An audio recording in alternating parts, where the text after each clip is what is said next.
ఈసారి నా ఏడుపుకి కోపం కూడా తోడవడంతో పార్థు కూడా నన్ను ఒప్పించే ప్రయత్నం చేయలేదు. ఇక నా మొండితనానికి పెద్దవాళ్లే వాళ్ళలో వాళ్ళు సర్ది చెప్పుకుని ఇక మళ్ళీ నన్ను ఆ విషయం అడగలేదు. మరుసటి రోజు డిశ్చార్జ్ ఫార్మాలిటీస్ అన్నీ పూర్తి చేసి పార్థుని తీసుకుని ఆ రూమ్ నుండి బయటకు వస్తుంటే నేను స్పృహ తప్పి పడిపోయాను. నేను కళ్ళు తెరిచి చూసేసరికి నేనున్నది హాస్పిటల్లోనే అని అర్థమైంది.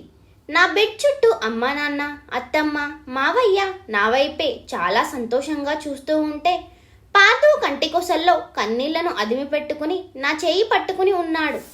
నేను కళ్ళు తెరవగానే పార్థు నన్ను సున్నితంగా హగ్ చేసుకుని థ్యాంక్ యూ సో మచ్ రా రాధి, ఐ లవ్ యూ అంటూ నా నుదుటిపై ముద్దు పెట్టాడు భావోద్వేగంగా. సడన్ గా పార్థు ఎందుకు అంత ఎమోషనల్ అవుతున్నాడో అర్థం కాక అమ్మ అత్తమ్మలను చూస్తూ ఏమైందమ్మా అని అడగగానే నలుగురు నన్ను దగ్గరికి తీసుకుని నా నుదుటిపై ముద్దు పెట్టి ఆ విషయం మీ ఆయన చెబుతాడు, ఇద్దరూ మాట్లాడుకుని తీరిగ్గా రండి, మేము ఇంటికి వెళ్తున్నాం, మీకోసం ఇంకో కార్ ఉంది, జాగ్రత్త అని వెళ్ళిపోయారు. ఏంటో వీళ్ళ పజిల్స్ నాకు అర్థం కాదు. నేను ఇంటికి వెళ్లే విషయంలో వాళ్ళ మాట వినకుండా మొండిగా ప్రవర్తించానని వాళ్ళు ఇలా రివెంజ్ తీర్చుకుంటున్నారేమో అనుకుని వాళ్ళు వెళ్తున్న వైపే చూస్తూ ఉన్నాను నేను. ఇంతలో వాళ్ళు అలా వెళ్ళడం ఆలస్యం. పార్థు జాగ్రత్తగా నా బెడ్ మీదకి చేరి నా మొహాన్ని చేతుల్లోకి తీసుకుని నేనిప్పుడు నువ్వు ఇవ్వబోతున్న బహుమానానికి ఎంత హ్యాపీగా ఉన్నానో మాటల్లో చెప్పలేనురా రాధి, అందుకే అంటూ నెమ్మదిగా నా పెదాలు అందుకున్నాడు.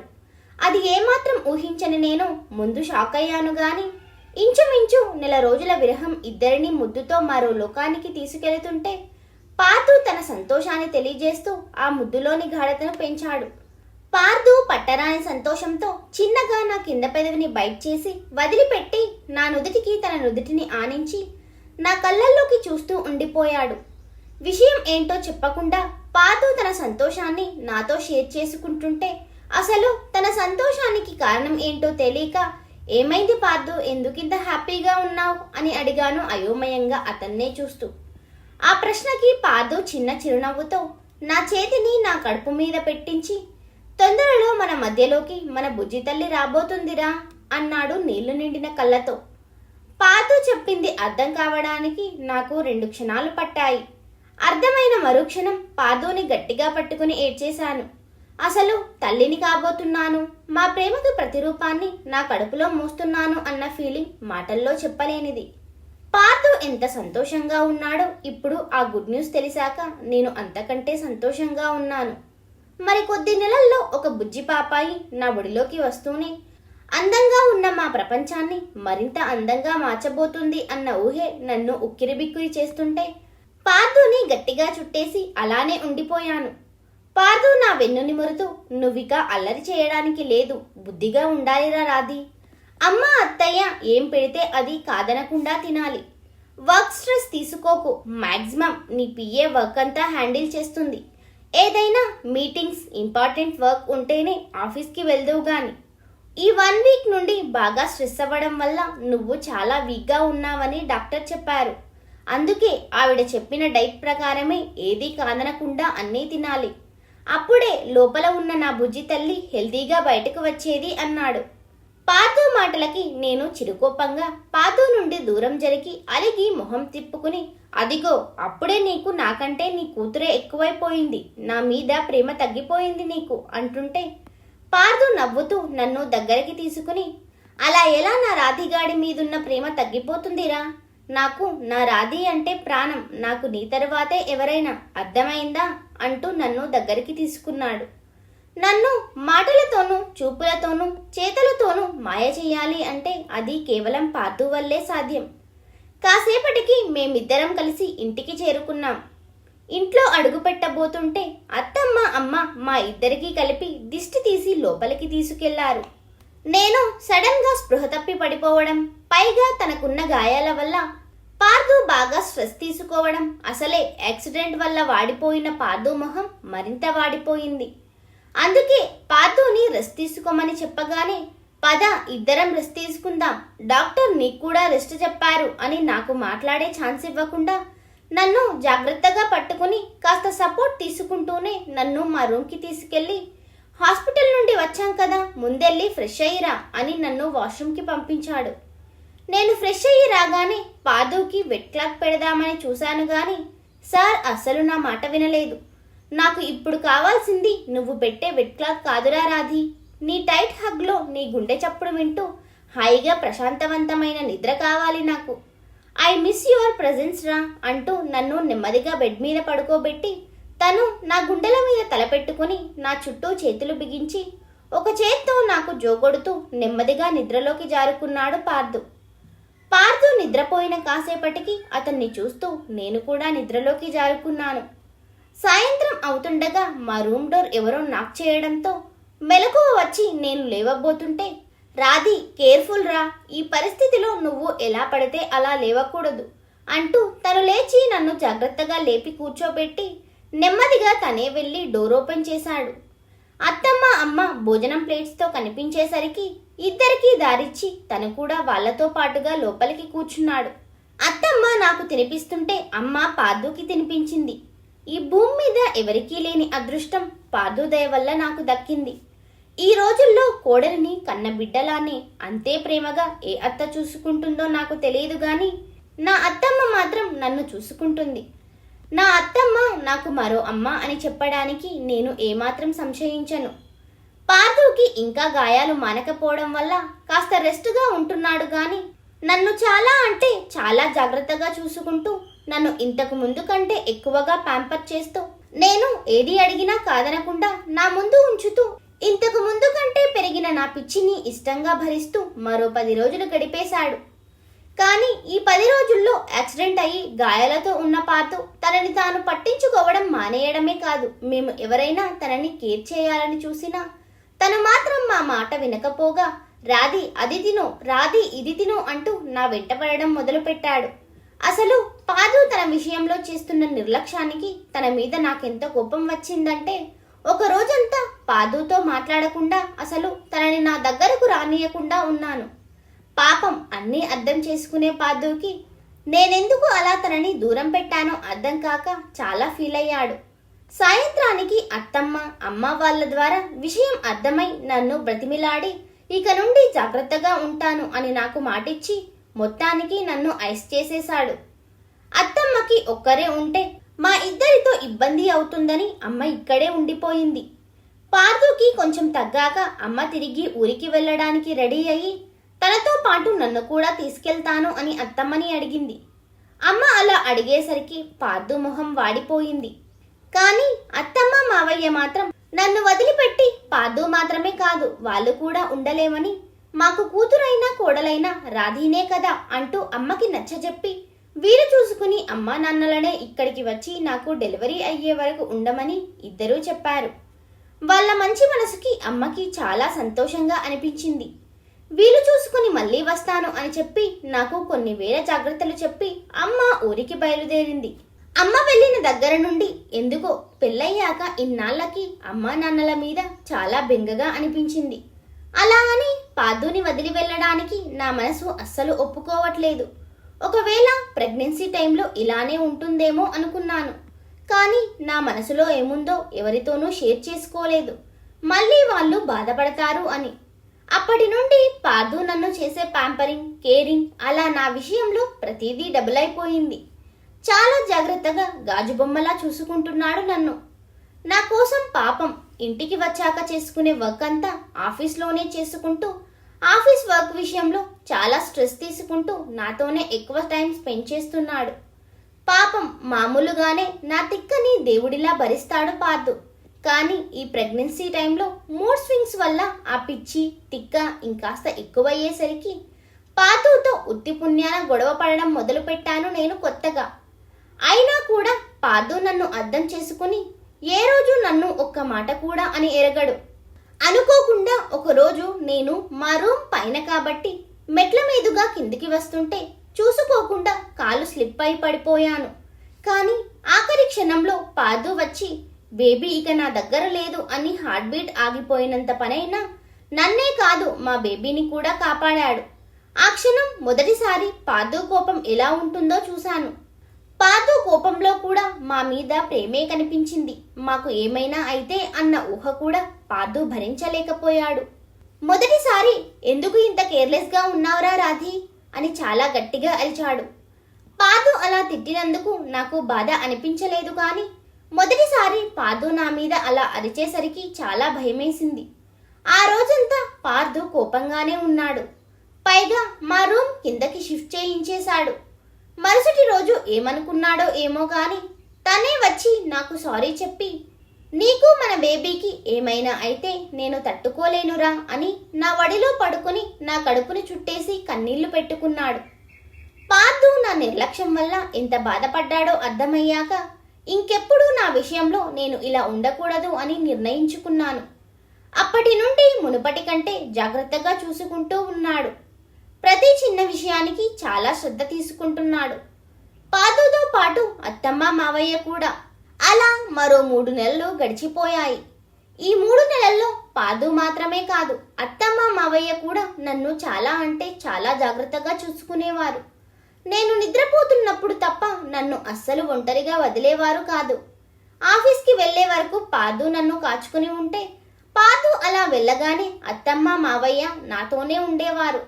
నాతో సరదాగా కబుర్లు చెబుతూ కొత్త కొత్త మూవీస్, వెబ్ సిరీస్ చూపిస్తూ నాకు ఏది కావాలి అంటే అది వండి పెడుతూ టైం టు టైం టాబ్లెట్స్ వేసుకున్నానో లేదో చూస్తూ తిరిగి మళ్ళీ పార్థు వచ్చే వరకు నాకు ఏదో ఒకలా టైంపాస్ అయ్యేలా చేస్తూ ఉండేవారు. పార్థు కూడా టైం టు టైం డాక్టర్ ఇచ్చిన డైట్ ఫాలో అవుతున్నానో లేదో చెక్ చేస్తూ డాక్టర్ దగ్గరికి చెకప్కి వెళ్ళిన ప్రతిసారి నా విషయంలో, బేబీ విషయంలో డాక్టర్ బుర్ర తినేస్తూ ఉన్నాడు. పాపం పార్థు ఏం అడిగినా విసుక్కోకుండా చాలా శాంతంగా సమాధానం ఇచ్చేవారు ఆ డాక్టర్. ఆవిడ నాకు స్కాన్ చేస్తూ అనేది, ఇలాంటి భర్త దొరకాలి అంటే రాసిపెట్టి ఉండాలి రాధిక, ఈ విషయంలో నువ్వు చాలా లక్కీ అని. ఆవిడ మాటలు అక్షర సత్యం. ఈ మంత్ చెకప్ ఒక 2 డేస్ లేట్ అయ్యింది. పాపం పార్థు ఆఫీస్ వర్క్లో చాలా నలిగిపోతున్నాడు. అలా అని పోనీ నన్ను నేను చూసుకుంటాను, అత్తమ్మని తీసుకుని వెళ్ళి నేను చెకప్ చేయించుకుని వస్తాను అంటే ఆ విషయంలో పార్థుకి నా మీద అస్సలు నమ్మకం లేక నా మాట వినలేదు. పైగా నా బేబీ గ్రోత్ నాకు తెలియాలి, మీ విషయంలో ప్రతిదీ నేనే దగ్గరుండి చూసుకోవాలి అంటూ అన్నీ దగ్గరుండి తనే చూసుకునేవాడు. అన్నిటికంటే ముఖ్యంగా వాకింగ్. నాకు ఓపిక లేదు పార్థు అని చెప్పినా ఆ విషయంలో నా మాట వినేవాడు కాదు. ఎందుకంటే అది డాక్టర్ చెప్పిన ఇన్స్ట్రక్షన్లో మెయిన్. ఇలా వాకింగ్, ఎక్సర్సైజ్ లాంటివి చేయకపోతే బేబీ హెల్దీగా ఉండదు, పైగా డెలివరీ అప్పుడు ఇబ్బంది అవుతుంది అని చెప్పారు. ఇక నాకు బేబీకి ప్రాబ్లం అంటే పార్థు ఊరికే వదిలేస్తాడా? అందుకే పట్టుబట్టి మరి నన్ను బలవంతంగా వాకింగ్ చేయిస్తూ ఎక్సర్సైజ్ చేయిస్తూ ఉన్నాడు. చెకప్ లేట్ అవ్వడంతో ఒకరోజు ఆఫీస్ బాధ్యత మావయ్యకి అప్పచెప్పి నన్ను తీసుకుని హాస్పిటల్కి బయలుదేరాడు. ఆ రోజు డాక్టర్ స్కాన్ కూడా చేయాలి అనడంతో తొందరగానే వెళ్ళాం. డాక్టర్ నన్ను స్కాన్ రూమ్లోకి తీసుకెళ్తూ పార్థుని కూడా రమ్మని పిలిచారు. ఇప్పుడు 5th మంత్ కదా, డాక్టర్ చెబుతుంటే పెరిగిన మా బేబీ సైజ్ని మానిటర్లో చూస్తూ హార్ట్ బీట్ వినిపిస్తుంటే ఆ చిన్ని శబ్దానికి మా ఇద్దరి కళ్ళు ఆనందంతో చెమ్మగిల్లాయి. పార్థు ఎమోషనల్ అవుతూ నా చెయ్యి పట్టుకుని మానిటర్ వైపే చూస్తూ ఉండిపోయాడు. తరువాత కాసేపటికి నా రిపోర్ట్స్ కూడా రావడంతో డాక్టర్ అంతా చెక్ చేసి నేను బేబీ ఫిట్ అండ్ ఫైన్ అని డాక్టర్ సర్టిఫికేట్ ఇవ్వడంతో పార్థు చాలా హ్యాపీగా ఫీల్ అయ్యాడు. కానీ అంతలోనే, రాధి నువ్వు బయట వెయిట్ చేయరా, నేను డాక్టర్తో మాట్లాడి వస్తాను అని నన్ను బయటకు పంపించేశాడు. పార్థుకి మళ్ళీ ఇంకేం కొత్త డౌట్లు వచ్చాయో అని నేను తలకొట్టుకుంటూ బయటకు వచ్చి కూర్చున్నాను. అక్కడ నాలానే చెకప్ కోసం వచ్చిన కడుపుతో ఉన్న ఆడవాళ్ళు, బిడ్డని ఎత్తుకున్న ఆడవాళ్ళు, ప్రెగ్నెన్సీ కన్ఫర్మ్ కోసం వచ్చిన ఆడవాళ్ళు నా కళ్ళకి కనిపించారు. అందరికంటే నన్ను ఎక్కువ ఆకర్షించింది ఒక తల్లి చేతిలో ఉన్న నెలల పాప. చాలా క్యూట్గా ఉంది, తండ్రి పోలిక అనుకుంటా. తల్లి గుండెల మీద ఉండి పక్కనే టెన్షన్గా ఉన్న తండ్రి చేతివేలితో ఆడుతూ ఉంది. ఈ ఆడపిల్లలు అందరూ ఇంతేనండి, అమ్మలు వాళ్ళ కోసం ఎంత చేసినా వాళ్ళ వరకు నాన్నలే ఎక్కువ. ఈ విషయం అక్షరాలా నిజం. ఎందుకంటే నేను అమ్మను అవ్వబోతున్నాను అన్న విషయం పక్కన పెడితే నేను కూడా ఓ తండ్రికి కూతురినే కదా. డాడ్స్ లిటిల్ ప్రిన్సెస్ లాగా డాటర్స్ సూపర్ హీరో ఫాదర్. రేపు మాకు అమ్మాయి పుడితే పార్దు మా బేబీ కూడా నన్ను సైడ్ చేసేసి ఇలానే ఉంటారేమో అనిపించింది ఆ క్షణం. ఆ ఆలోచన రావడం ఆలస్యం. ఇంతలో పార్దు బయటకు రాగానే వెంటనే నేను పార్దు దగ్గరికి వెళ్ళి, నీకు ఎవరంటే ఎక్కువ ఇష్టం పార్దు అని అడిగాను. నా పిచ్చి ప్రశ్నకు పార్దు నన్ను వింత చూపులు చూస్తూ, నేను నిన్ను కాసేపే కదరా ఒంటరిగా వదిలింది, ఈ కాసేపట్లో ఏమైంది నీకు అని అడిగాడు కార్ సీట్లో నేను కూర్చోవడానికి కాకుండా నిద్రపోవడానికి సెట్ చేస్తూ. దాంతో నేను కూడా ఎందుకు ఏంటి అని అడగకుండా హాయిగా కారెక్కి నిద్రపోవడానికి రెడీ అవ్వబోతూ పార్దుని నేను అడిగిన ప్రశ్న గుర్తొచ్చి కార్ స్టార్ట్ చేయబోతున్న పార్దు షర్ట్ పట్టుకుని కోపంగా దగ్గరికి లాక్కుని, నిజం చెప్పు, నీకు ఎవరంటే ఎక్కువ ఇష్టం అని అడిగాను. ఆ ప్రశ్నకి పార్దు నవ్వుతూ నా మొహాన్ని తన దోసిల్లోకి తీసుకుని నా కళ్ళ మీద ముద్దు పెట్టి, నీకు తెలీదారా నాకు ఎవరంటే ఎక్కువ ఇష్టమో అని తిరిగి నన్నే ప్రశ్నించాడు. అది నాకు జవాబు తెలిసిన ప్రశ్నే కాబట్టి నేను మౌనంగా పార్దుని చుట్టేసి, రేపు మన బేబీ వచ్చాక కూడా నీ ఫస్ట్ ప్రియారిటీ నేనే ఉంటాను కదా పార్దు అని అడిగాను. ఆ ప్రశ్నకి పార్దు అందంగా నవ్వేస్తూ, అసలు నా రాధిగాడు లేకపోతే నా బేబీ ఎక్కడి నుండి వస్తుందినా? అయినా నీ భయం నాకు అర్థమైంది. బేబీ విషయంలో ప్రతి తండ్రి కాస్త ఎక్కువే ప్రేమను పెంచుకుంటాడు. నేను కూడా అంతేగాని నాకు ముందు నా రాధి, తర్వాతే నా బేబీ, సరేనా అంటూ చిన్నగా నా నుదుటిని ఢీకొట్టి, మనం ఇంటికి వెళ్ళడానికి కాస్త టైం పడుతుందిరా, అంతవరకు నువ్వు రెస్ట్ తీసుకో అంటూ నన్ను జాగ్రత్తగా పడుకోబెట్టి తను డ్రైవింగ్ స్టార్ట్ చేశాడు. కాసేపు డ్రైవింగ్లో ఉన్న పార్దు బుర్ర తిని అలసిపోయి నేను గాఢ నిద్రలోకి చేరుకుంటే పార్దు హాయిగా డ్రైవింగ్ చేయడం మొదలుపెట్టాడు. అంత మొద్దులా నిద్రపోయిన నేను మళ్ళీ పార్దు నిద్రలేపే వరకు నిద్రలేచింది లేదు. పార్దు నిద్రలేపగానే కళ్ళు నిలుపుకుంటూ చుట్టూ చూస్తూ, అసలు టైం ఎంత అయింది, మనం ఎక్కడికి వచ్చాం పార్దు అని అడిగాను తల కాస్త పక్కకి తిప్పి. అంతే, అటువైపు చూసిన నా కళ్ళు వర్షించడం మొదలుపెట్టాయి. నేనున్నది నా పుట్టింటి ముందు. నాకెన్నో తీపి జ్ఞాపకాలు, మధురానుభూతులు ఉన్న మా ఇంటి ఎదురుగా ఉన్నాను. అస్సలు ఎక్స్పెక్ట్ చేయలేదు పార్దు నన్ను ఇక్కడికి తీసుకొస్తాడు అని, అది కూడా ఈ టైంలో. వెంటనే నాకు కార్ దిగడానికి హెల్ప్ చేస్తున్న పార్దుని గట్టిగా హక్ చేసుకుని ఎమోషనల్ అవుతూ చాలాసేపు అలానే ఉండిపోయాను. అప్పటికే నన్ను అక్కడ చూసిన అమ్మ హారతి పళ్ళెంతో రెడీగా ఉంటే నాన్న మాత్రం నా దగ్గరికి వచ్చి నన్ను దగ్గరికి తీసుకుని నా బొజ్జ నిమురుతూ, ఎలా ఉన్నావురా రాధి తల్లి, బేబీ ఎలా ఉంది అని అడిగారు నీళ్లు నిండిన కళ్ళతో. ఈ 3 నెలల్లో అమ్మా నాన్నలు నన్ను చూడడానికి నా దగ్గరికి చాలాసార్లు వచ్చారు, కానీ పాపం నేను చెప్పుకోలేని బెంగను పెంచుకున్నట్టు వాళ్ళకి కూడా నా మీద బెంగ ఉంటుంది కదా. అది ఈరోజు నాన్న కంట్లో నీళ్లు చూడగానే అర్థమైపోయింది.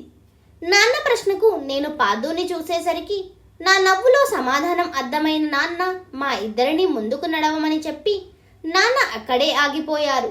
అమ్మ మా ఇద్దరికి దిష్టి తీసి లోపలికి తీసుకెళ్ళింది.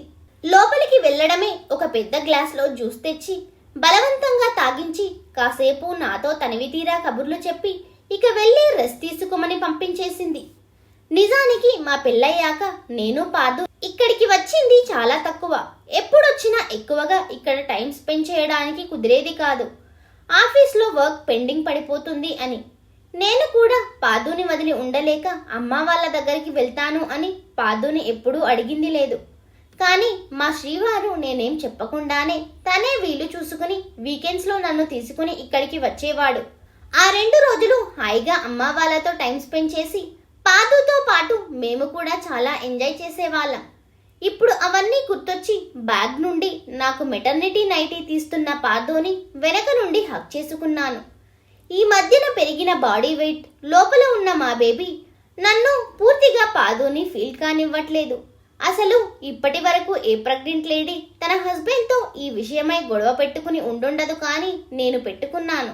నీ బేబీ నిన్ను ఫీల్ కానివ్వట్లేదు అని. నేనేం చేసినా ఓపిగ్గా భరించే పార్దు ఆ పిచ్చి గొడవను నవ్వుతూ అర్థం చేసుకుని నాకు ఏవేవో కబుర్లు చెబుతూ ఆ టైంలో నన్ను డైవర్ట్ చేశాడు. ఏ విషయంలో అయినా నన్ను డైవర్ట్ చేయాలి అంటే అది పార్దు వల్లే సాధ్యం. ఇప్పుడిలా హక్ చేసుకునేసరికి పార్దు నవ్వుతూ వెనక్కి తిరిగి నా మొహాన్ని తన చేతుల్లోకి తీసుకుని, సర్ప్రైజ్ ఎలా ఉంది, నచ్చిందా నా రాధేగాడికి అని అడిగాడు. నాకెంతగా నచ్చిందంటే పాదు పెదాల మీద ఒక ముద్దు పెట్టి నా ఇష్టాన్ని తెలియజేసి అతని గుండెల్లో ఒదిగిపోతూ, నేనేం చెప్పకుండానే నా మనసులో ఏముందో నీకెలా తెలుస్తుంది పాదు అని అడిగాను. ఆ ప్రశ్నకి పాదు నవ్వుతూ నా తల మీద ముద్దు పెట్టి, నువ్వు ఇక్కడున్నావురా రాధి, ఇక్కడ ఉన్న నీ మనసులో ఏముందో తెలుసుకోలేకపోతే ఇక నా ప్రేమకి అర్థమేముంది చెప్పు అంటూ తిరిగి నన్ను తన కౌగిలిలో బంధించాడు పాదు. పాదు గుండె చప్పుడు వింటూ, నన్ను ఇక్కడికి తీసుకుని రావడానికేనా ఈరోజు మావయ్యని ఆఫీస్కి పంపించావు, డాక్టర్ దగ్గర పర్మిషన్ తీసుకున్నావు అని అడిగాను. ఆ ప్రశ్నకి పాదు నవ్వుతూ, అవునురా, ఇక్కడ ఒక 15 days ఉండేలా ప్లాన్ చేసి నాన్నకి ఆఫీస్ వ్యవహారాలన్నీ అప్పగించాను. మాక్సిమం వర్క్ ప్రెషర్ ఏముండదులే, నేను 1 month బ్యాక్ నుండి ప్లాన్ చేస్తున్నాను కదా, వర్క్ అంతా చాలా వరకు అయిపోయింది అని చెప్పాడు. అప్పుడు అర్థమైంది నాకు, నెల క్రితం నుండి పగలు రాత్రి తేడా లేకుండా పార్దు రెక్కలు ముక్కలు చేసి మరీ కష్టపడింది కేవలం అమ్మా నాన్నల దగ్గర ఉండాలి అన్న నా కోరిక తీర్చడానిక అని. ఆ విషయం అర్థం కాగానే చాలా ఎమోషనల్ అయ్యాను. పార్దుని వీలైనంత గట్టిగా చుట్టేసి, నేనంటే ఎందుకు నీకంత ఇష్టం పార్దు, ఎందుకు ప్రతిసారి నా కోసం నిన్ను నువ్వు ఇంత కష్టపెట్టుకుంటావు అని అడిగాను. ఆ ప్రశ్నకి పార్దు అందంగా నవ్వేస్తూ, నువ్వు వేరు నేను వేరు కాదురా రాధి, నువ్వంటే నేను, నేనంటే నువ్వు అంటూ నా నుదుటిపై ముద్దు పెట్టి, సరే వెళ్ళి ఫ్రెష్ అయ్యిరా, కాసేపు రెస్ట్ తీసుకుందువు అని నన్ను వాష్రూమ్ వరకు తీసుకెళ్లి వదిలిపెట్టి అక్కడే కాస్త దూరంలో పార్దు నా కోసం వెయిట్ చేస్తూ కూర్చున్నాడు. కాసేపటికి ఇద్దరం ఫ్రెష్ అవ్వగానే కాసేపు రెస్ట్ తీసుకుని అమ్మ లంచ్కి పిలవడంతో ఇద్దరం వెళ్ళి అమ్మ వాళ్ళతో సరదాగా కబుర్లు చెబుతూ లంచ్ తినేసి మళ్ళీ రెస్ట్ తీసుకోవడానికి మా రూమ్కి వచ్చేసాం.